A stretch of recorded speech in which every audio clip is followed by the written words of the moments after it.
Bismillahirrahmanirrahim. Assalamualaikum warahmatullahi wabarakatuh.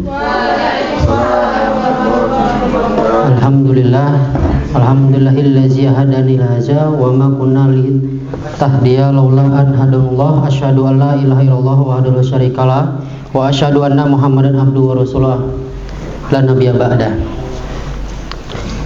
Segala puji bagi Allah yang telah menunjukkan kami kepada agama ini. Sholawat serta salam marilah kita panjatkan pada junjungan kita, kepada Nabi kita yang insya Allah di akhir zaman nanti akan memberikan kita syafaat di yaumil qiyamah. Amin ya rabbal alamin. Yang saya hormati pada Mudir Pondok Pesantren Muhammadiyah Abu Zal Al-Ghifari, yang saya hormati kepada Kepala Sekolah SMP Muhammadiyah Al-Ghifari Ustadz Hafiz wa Kanali Fauzisar, yang saya hormati kepada Ustadz Sunarko selaku Wakah Bidang Kesiswaan, yang saya hormati kepada dan saya bangga-banggakan kepada rekan kerja, teman sejawat, Dewan Asatid dan Asatizah SMP Muhammadiyah Al-Ghifari, yang mudah-mudahan di bulan suci Ramadan ini kita tetap menjalankan ibadah puasa dengan khusyuk, dengan khidmat, dengan kegembiraan, serta ingin mendapatkan ridho Allah Subhanahu wa taala. Amin ya rabbal alamin. Amin. Es kelapa rasanya segar. Sedap. Biar manis ditambah gula.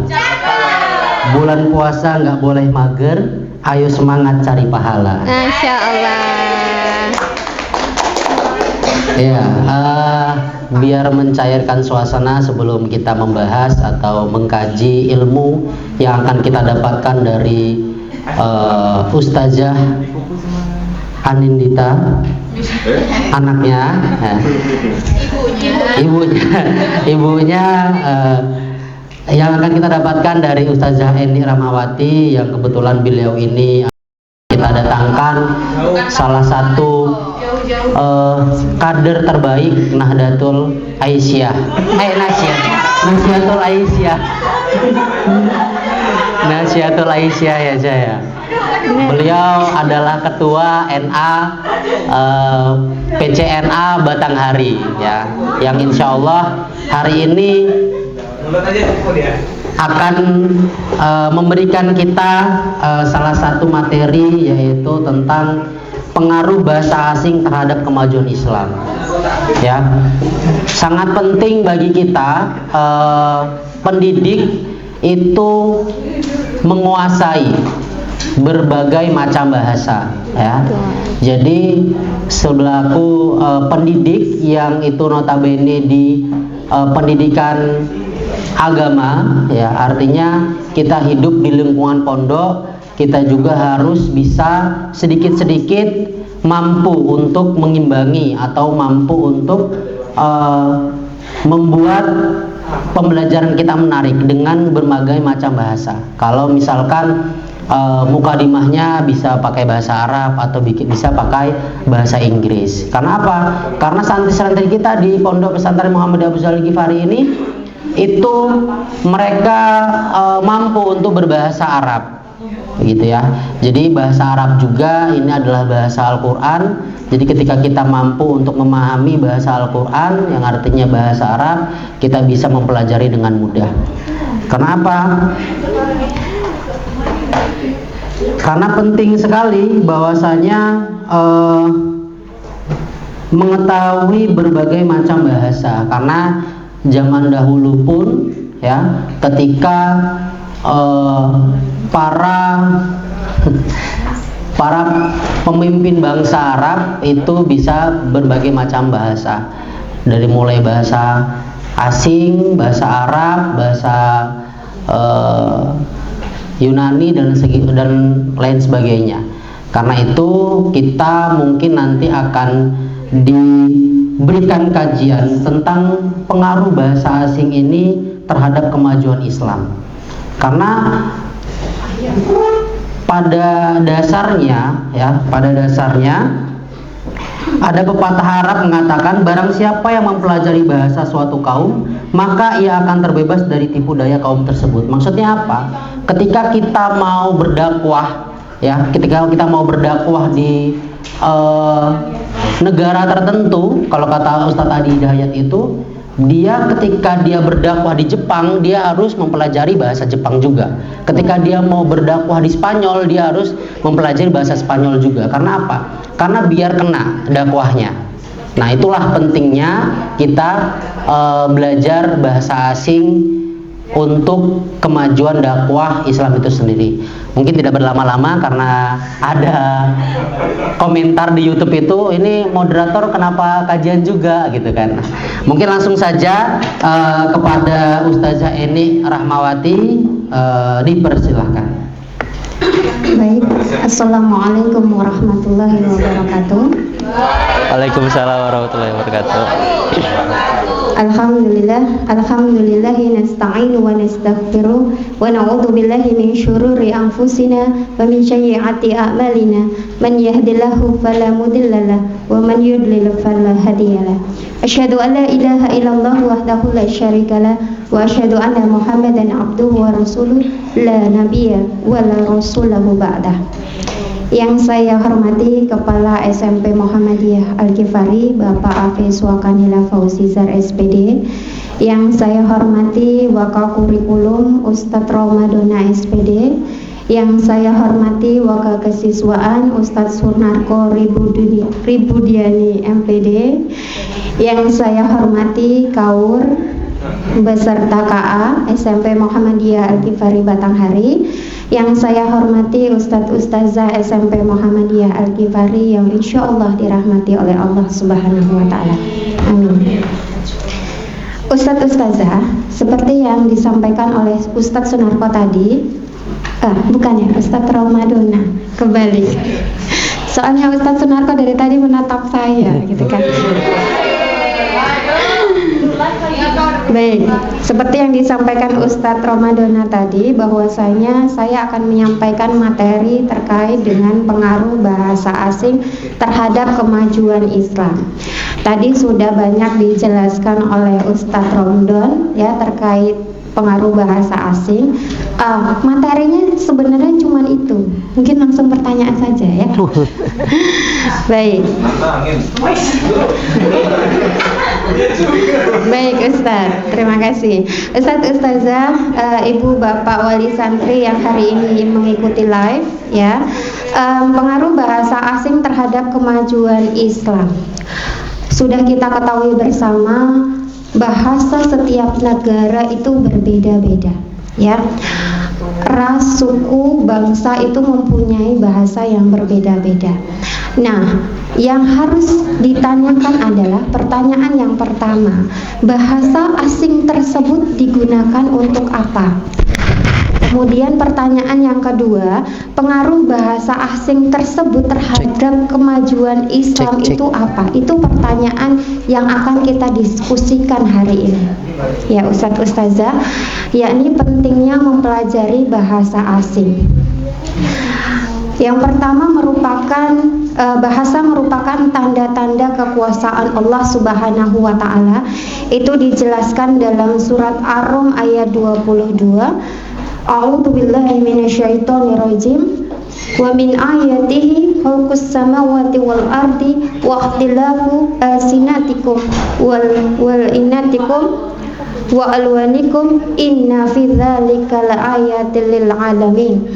Dan di antara tanda-tanda kekuasaannya ialah Dia menciptakan langit dan bumi, perbedaan bahasamu dan warna kulitmu. Sungguh pada yang demikian ini benar-benar terdapat tanda-tanda bagi orang yang mengetahui. Ar-Rum 22. Dari ayat di atas bahwasanya dijelaskan Allah menciptakan bahasa ya, seluruh dunia diciptakan oleh Allah Subhanahu wa Ta'ala, tidak terkecuali dengan bahasa. Bahasa merupakan ciptaan Allah Subhanahu wa Ta'ala yang bertujuan untuk apa? Bertujuan untuk bisa saling berkomunikasi. ya, antar bangsa, saling menghargai, saling menyatukan antara bahasa satu dengan bahasa lainnya.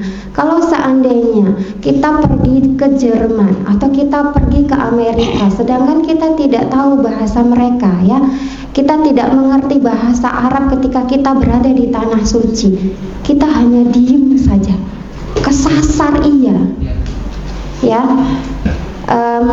Kalau seandainya kita berbicara bahasa asing dengan sangat baik, paling tidak sedikit-sedikit bisalah, yes, no, dan lain sebagainya harus dipelajari, ya. Dasarnya saja, base-nya saja yang harus kita pelajari ketika kita ingin menyampaikan sebuah dakwah Islam kepada negara lain, gitu ya, itu akan sangat mudah, easy. Ketika kita menyampaikan, oh, Islam itu seperti ini, sebagai pengikut Nabi Muhammad harus seperti ini dan seperti itu. Nah, warga yang di luar negara itu akan tertarik dengan penjelasan kita kalau penjelasan kita itu bisa ditangkap sama mereka. Itu tujuan pertama untuk sebagai alat komunikasi. Yang kedua, Ustazah, Nabi Muhammad SAW merupakan orang yang menyuruh kita untuk mempelajari bahasa, ya, selain Allah Subhanahu wa Ta'ala. Kenapa? Hal itu dibuktikan pada riwayat hadis Imam Tirmizi, ya. Saya bacakan dulu riwayatnya. Sallallahu alaihi wasallam bersabda, dari Khorijatun bin Sa'id bin Sabit, dari ayahnya Zaid bin Sabit, ia berkata, Rasulullah Sallallahu alaihi wasallam menyuruhku untuk mempelajari untuknya kalimat-kalimat bahasa dari buku orang Yahudi. Berkata demikian, Allah, aku tidak merasa aman dari pengkhianatan Yahudi atas suratku. Maka tidak sampai setengah bulan aku sudah mampu menguasai bahasa mereka. Ketika aku sudah menguasainya, maka jikanya menulis surat untuk Yahudi, maka aku yang menuliskannya untuknya. Dan ketika mereka menulis surat untuknya, maka aku yang membacakannya kepadanya. Ya, itu perkataan Umar bin Sa'id ditujukan kepada Nabi Muhammad SAW. Pada saat itu Rasulullah SAW memerintahkan Zaid bin Sabit untuk mempelajari bahasa Suryani, yakni bahasa orang-orang Yahudi.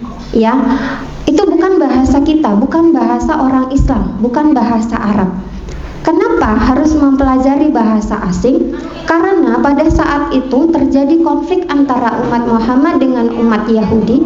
Ya, mereka selalu mengirimkan surat-surat banyak sekali kepada Rasulullah bertujuan untuk bernegosiasi, ya, untuk mencapai sebuah mufakat. Oleh karena tersebut, ketika kaum Yahudi memberikan surat kepada Rasulullah, sedangkan Rasulullah tidak membalasnya, itu alangkah tidak baik, ya. Jadi pada saat itu Rasulullah harus membalas surat dari Yahudi. Tetapi Rasulullah tidak tahu isi surat dari kaum Yahudi itu apa. Maka dari itu Rasulullah menyuruh Zaid bin Sabit untuk mempelajari bahasa Suryani atau bahasa kaum Yahudi, karena ingin mengerti apa sih isi dari surat-surat kaum Yahudi tersebut. Setelah itu, setelah memahami isinya, kemudian bisa menjawab suratnya, itu demi kemakmuran bersama. Takutnya kalau seandainya surat itu tidak difahami isinya, bahasanya tidak tahu, mereka kaum Yahudi akan mencurangi Rasulullah, ya, akan merasa dicurangi oleh kaum Yahudi kalau kita tidak tahu isinya. Tuh, takutnya seperti itu. Oleh karena tersebut, Rasulullah mengizinkan kita untuk mengajar atau mempelajari bahasa asing. Riwayat yang ketiga. Baik, bahasa asing sebagai wasilah dalam berdakwah. Bahasa asing merupakan bahasa dakwah. Ya. sebagaimana firman Allah Subhanahu wa taala dalam Quran surat Ibrahim ayat 4. Ada ustaz-ustazah yang ingin membacakan? Ibrahim ayat 4, ustazah.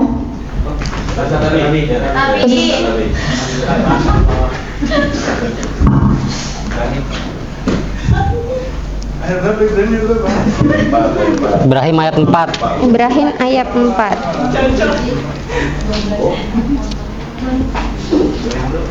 Juz ke-13, Ustaz. Juz ke-13 surat ke-14 Ibrahim ayat 4. Silakan dibaca, Ustaz. Juz 14. Juz ke-13.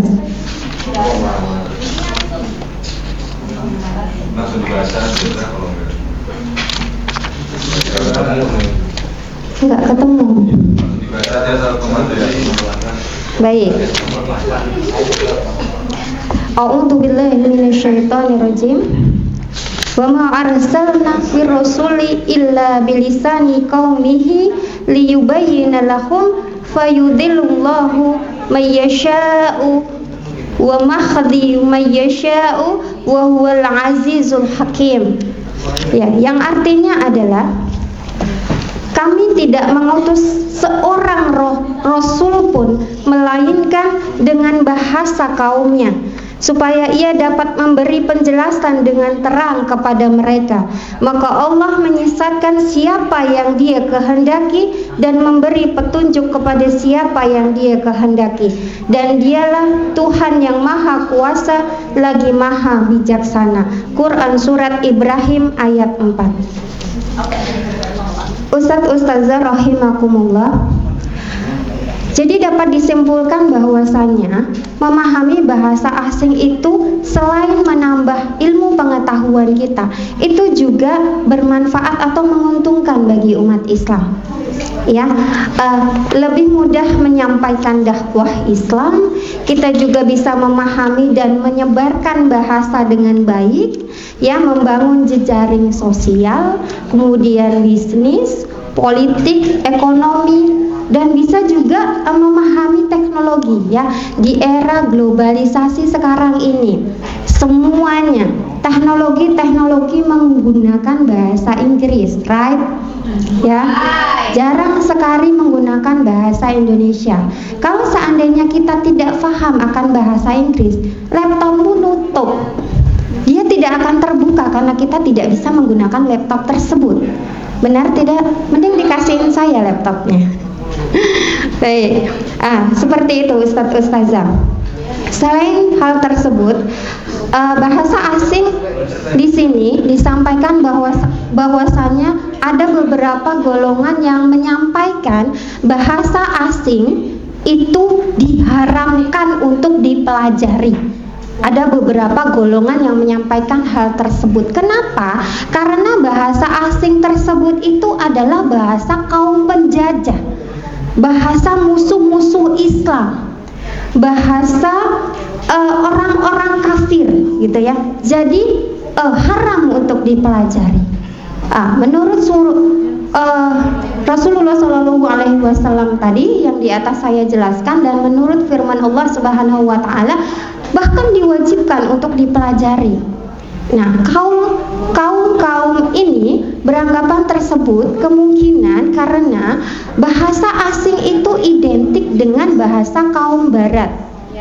Ya, dengan lengkuk-lengkuk tubuhnya yang diperlihatkan, dengan gaya busananya yang tidak memakai baju, mohon maaf.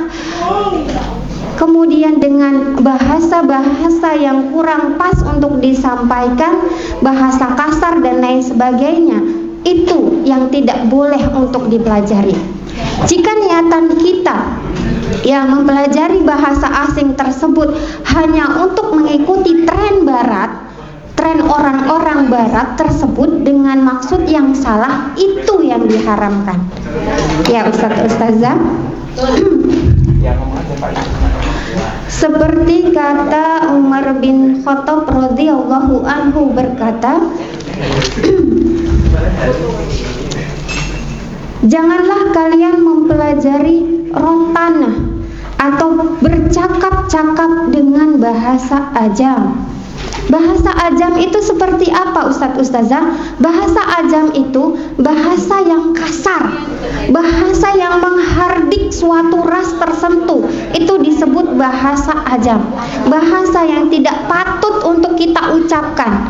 Ya, sebagai wali, sebagai orang tua dari santri, anak-anak kita seyogyanya, ya, wali santri yang ada di rumah juga kita harus dan wajib untuk mengajarkan anak-anak kita bagaimana cara berbicara yang benar, menggunakan bahasa yang benar, tidak mengikuti bahasa-bahasa tren yang sebenarnya itu jorok, sebenarnya itu salah gitu ya, terus kemudian diselimurkan, itu tidak benar, Ustaz. Jadi sebagai orang tua kita wajib mengingatkan anak-anak kita untuk tidak menggunakan bahasa-bahasa ajam tersebut. Yang di pondok sekarang ini alhamdulillah sudah digalakkan untuk tidak menggunakan bahasa selain bahasa baku. Ya, bahasa-bahasa tren, bahasa-bahasa gaul itu tidak diizinkan. Kalaupun mereka menggunakan bahasa tersebut, mereka akan kena iqab atau hukuman. Ya, bahasa yang dipelajari bahasa Inggris, bahasa Arab dengan baik dan benar itu harus mereka gunakan. Jadi bukan bahasa-bahasa gaul atau bahasa-bahasa yang kekinian katanya. Oke. Ustadz Ustazah, dari sekian banyak penjelasan yang saya sampaikan, ya, saya akan memberikan sedikit pemahaman terkait manfaat bila kita mahir berbahasa asing, baik itu bahasa Arab ataupun bahasa Inggris, ya. Yang pertama, terlihat lebih smart. Ya, Ustadz Sunarko itu ketika beliau berbicara bahasa Arab, meskipun orangnya kecil gitu ya, beliau terlihat smart. Beliau terlihat smart, pintar. Jadi secara tidak langsung, jujur, pertama kali saya melihat Ustadz Sunarko pasca saya cuti ya, oh orang ini kok gini ya, gitu kan? Jujur sekali. Tapi ketika saya mendengar Ustadz Sunarko berbicara dengan bahasa dan ucapan yang baik dan benar, dengan ungkapan bahasa-bahasa Arab yang beliau miliki, saya takjub. Ya, terkesan saya terhadap Ustadz Sunarko. Sayangnya saya sudah punya suami, ya. Takjubnya saya ini karena saya melihat Ustadz Sunarko itu luar biasa seperti itu. Tidak ada yang lebih ya Ustadz. Oke, manfaat yang kedua adalah memperluas jaringan dalam skala internasional. Seperti yang saya sampaikan tadi, kita bisa memperluas skala kita ke skala internasional gitu ya, ke luar negara, ke luar negeri jika kita memahami bahasa mereka, seperti itu. Yang ketiga, menambah uang saku. Kenapa bisa menambah uang saku kita? Itu adalah saya sendiri ya, itu dijelaskan bahwasanya saya sebagai guru bahasa Inggris gitu ya, kenapa bisa menambah uang saku? Karena ketika saya bisa berbicara bahasa Inggris, orang tua, wali santri akan menghubungi saya. Zah, anak saya tidak bisa berbahasa Inggris, bisakah Anda memberikan privat kepada anak saya? Otomatis tuh cuan, dapat cuan kan? Alhamdulillah. Kemudian bisa menjadi penceramah. Oke, bisa menjadi tutor atau guru les. Itu bisa menambah cuan-cuan kita selain bekerja ya, alhamdulillah. Yang kelima, memperluas kesempatan kerja atau kuliah ya, kerja. Jika CV kita ya, CV kita ada sertifikat yang menyatakan kita mengikuti pelatihan ini, kita mengikuti kursus ini dan lain sebagainya, itu menjadi poin plus. Ya, poin plus untuk dipertimbangkan ketika kita mendaftar pekerjaan. Oke, karena dunia kerja sekarang ini menggunakan teknologi dan menggunakan bahasa Inggris. Ya, Ustazah. Selain itu, bisa juga dapat beasiswa kuliah ke luar negeri. Kalau kita bisa memahami bahasa Inggris atau bahasa Arab, bisa ke Mesir, bisa ke Kairo dan lain sebagainya. Ya, baik. Yang kelima, ini yang paling penting, tidak perlu subtitle atau translate atau translator ketika kita menonton film asing. Kita paham yang mereka bicarakan, nggak perlu lagi kita buka-buka kamus, nggak perlu lagi kita cari translator, ya. Kemudian nomor 7, jalan-jalan ke luar negeri lebih mudah, ya, nggak takut kesasar seperti yang saya bilang tadi. Jalan-jalan, kemudian umroh atau haji, gitu ya, ke Mekah. Kita nggak takut akan kesasar kemana, gitu kan? Kalau kita bisa berbicara dengan bahasa mereka, kita bisa bertanya, oh, hotel ini di mana? Jalan ini di mana? Kita bisa bertanya, ya Ustazah. Baik. Yang poin yang paling penting adalah dakwah Islam yang kita syiarkan kepada negara-negara lain untuk bisa mengetahui bagaimana sih agama Islam itu yang sebenarnya, itu akan bisa kita ucapkan dengan sangat baik dan mereka pun juga akan bisa mengerti dengan bahasa-bahasa mereka. Seperti itu. Dan ini yang paling saya suka, ya, marah-marah kepada orang lain yang tidak bisa menggunakan bahasa Inggris itu tidak akan menyakiti perasaan beliau. Namanya manusia, ya. Namanya manusia itu pasti ada kalanya gondok. Kata Bu Mas Rika kemarin, gondok atau dongkol atau marah gitu. Itu manusiawi. Tapi ketika kita menggunakan bahasa Inggris atau bahasa asing, ketika kita marah, mereka tidak akan pernah tahu apa yang kita ucapkan. Apakah kita menyakiti perasaan mereka? Tidak, karena mereka tidak tahu. Ya, dan bahasa asing merupakan bahasa yang bisa kita sampaikan atau bisa kita komunikasikan dengan baik dengan orang asing. Baik, Ustazah. Dari sekian banyak poin, ya, bahasa asing itu saja kita pelajari, bahasa Inggris, bahasa Jerman, bahasa Korea, bahasa Jepang dan lain sebagainya. Kita umat Muhammad Sallallahu Alaihi Wasallam beragama Islam, kita membaca Al-Quran dan wajib harus kita mempelajari bahasa Arab. Karena apa? Bahasa Arab itu adalah bahasa Al-Quran. Ya, ketika kita membaca Al-Quran, kemudian kita bisa menggunakan bahasa Arab, kita tidak harus lagi melihat terjemahannya. Kita sudah paham. Ketika kita sholat, ketika kita zikir, doa dan lain sebagainya, kita menggunakan bahasa Arab, bukan bahasa Indonesia, juga bukan bahasa Inggris. Ya, itu akan lebih khusyuk lagi ketika kita tahu artinya. Oke, Ustazah, alhamdulillah kita berada di lingkungan pondok. Ustadz Sunarko 22 SKS, boleh ya Tat kita belajar bahasa Arab 24, alhamdulillah. Baik, terima kasih. Mungkin hanya itu yang bisa saya sampaikan. Saya akhiri. Nun wal qalami wa may yastur. Albiru manitaqo. Wassalamualaikum warahmatullahi wabarakatuh. Saya kembalikan kepada Ustadz.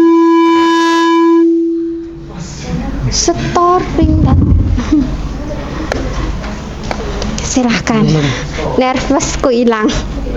Ya, terima kasih Jani atas kajiannya tentang pengaruh bahasa asing terhadap kemajuan Islam.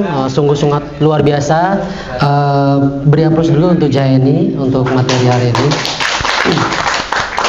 Jadi tadi ada beberapa hal atau poin yang seolah saya catat, mungkin teman-teman ada yang mencatat juga terkait tentang manfaat mempelajari bahasa asing. Yang pertama itu untuk memperluas jangkauan internasional kita, artinya untuk mencari kenalan teman atau channel partner bisnis dari lintas negara, lalu menambah uang saku. Kalau misalkan kita bisa berbahasa asing, itu kita bisa menjadi guru bimbel atau translator, ya kan, untuk beberapa negara tertentu. Lalu untuk memperluas kesempatan kerja atau kuliah kita di luar negeri.